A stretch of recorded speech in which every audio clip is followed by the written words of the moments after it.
যত অরাজনৈতিক কর্মসূচি হবে রাজনৈতিক উদ্দেশ্য ছাড়া, ভারতীয় জনতা পার্টির রাজ্য সভাপতি এবং আমি বারে বারে বলেছি, আমাদের কর্মী সমর্থক ভোটার সবাই অংশগ্রহণ করবে, কারোর জন্য বাধা নিষেধ নেই। আমরা সিপিএমের মতো সেটিং করি না।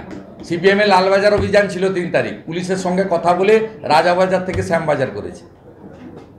আজকেও স্বাস্থ্য ভবনে সেদিন আমাকে টেনে নিয়ে জিপে তুললো, ভ্যানে তুললো, 8 ঘন্টা বসিয়ে রাখলো ড্রাইভারকে পাত্তা করে।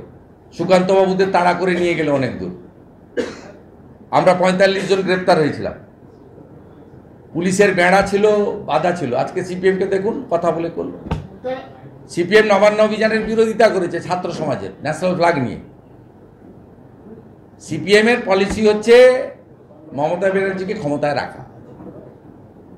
আমাদের পলিসি হচ্ছে জাস্টিস ফর আরজি কর।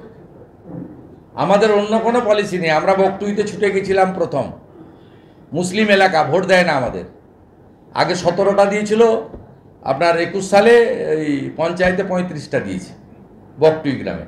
আমাদের কোনো ইন্টারেস্ট নেই, পলিটিক্যাল ইন্টারেস্ট নেই। আমরা গেছি as a no setting opposition, এবং opposition means opposition leader means those who are torture by the state government and state police and state ruling party. তার সবার জন্য আমরা আছি।